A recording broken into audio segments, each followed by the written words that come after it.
Hi friends, my name is Jessica. I'm from grade 6. Today I want to tell you a story about Mouse Deer and the Tiger.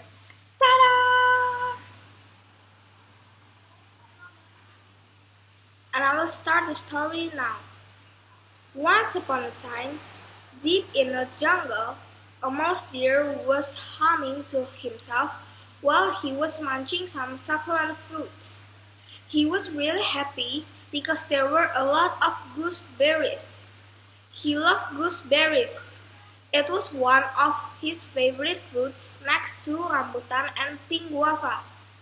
To observe was he munching the gooseberries that he didn't realize that his ethics were being observed by the dread tiger. The tiger had been hunting for the early morning. So far, he was only successful in catching a few rats. Rats! He shuddered to think if any of his friends knew that he had resorted to catch a few annoying rats to appease his hunger. How could he regale his friends with his awesome tricks and skill if he could only catch those infuriating rats? He would rather swallow a bitter gourd than admitting to his friends that he could only catch rats. At least he hoped that the bitter gourd would be the less bitter than admitting his fell miserability. So at the evening he was dragging his feet one at a time, when suddenly he heard a humming from the gooseberry bush. Sniff! Sniff! His whisker was twitching when he smelled the unmistakable smell of a mouse deer. Suddenly, he felt an adrenaline rush. He tried to tell himself to keep calm and take his time. It would be better if the mouse deer was full and felt sleepy. So he waited and waited and waited. How big that mouse deer's stomach is. He wondered. He seems did not stop chewing, and here I am getting hungrier. My stomach is growling like a mad lion now. I need to act now. Having decided that he needed to take the necessary action, the tiger started to walk near to the mouse deer, but in his haste, he accidentally stepped on a dead branch. Crack! The sound seemed so loud in the quiet evening. A group of crows took off because of the noise. When the mouse deer realized that the tiger was ready to punch on him, he was so frightened. He was trembling all over. A cold sweat started to drop from all over his body.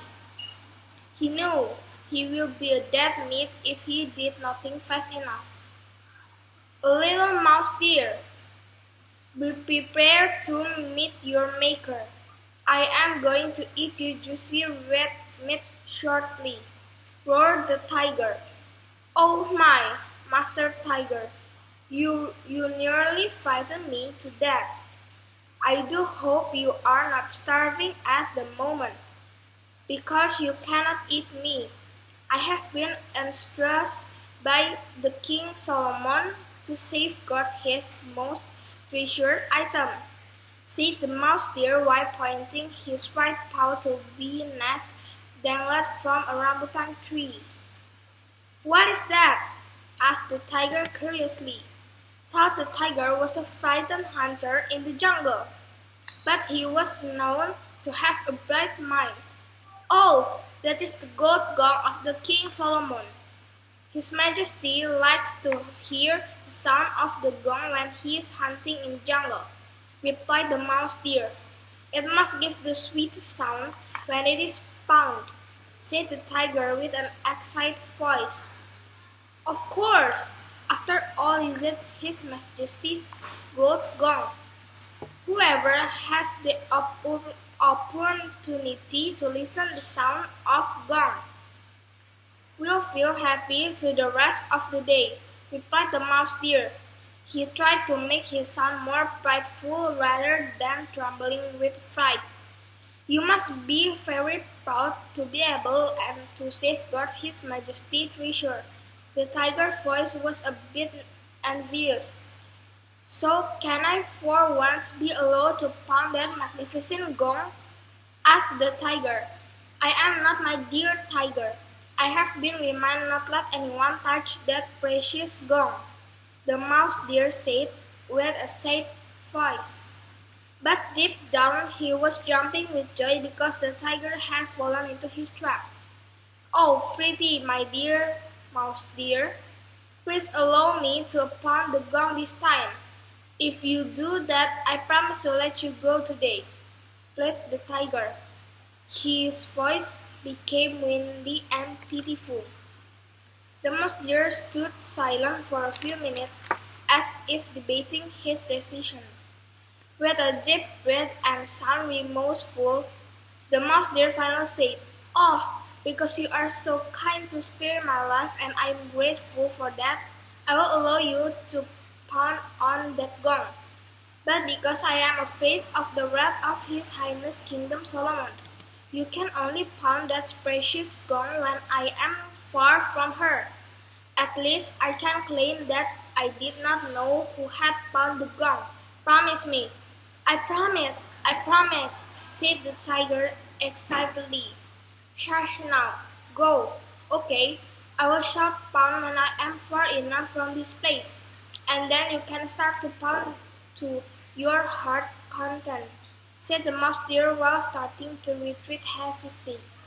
The tiger was for one to wait patiently to hear the signal from the mouse deer. When he heard pound from somewhere in the deep jungle, with his might he spun the bee nest. The bee was so angry with the desperate tent that they started to attack the tiger in droves. The tiger was so surprised by the attack of a moment when he is frozen. Then he howled with all his might that his roar was heard all over the jungle. That he ran and ran and ran until finally saw a river. He jumped into the river and submerged with hope the bees would go away. However, the bees were so angry that they were circling near the tiger for some time. Finally, the bees went back to their ruined nest. The tiger was able to swim to the river bank. He was shivering and at the same time foaming for being made a fool by the mouse deer. He promised himself that he would seek revenge on the mouse deer. And the end. The moral value is to be smart to protect yourself. Thank you for watching and bye.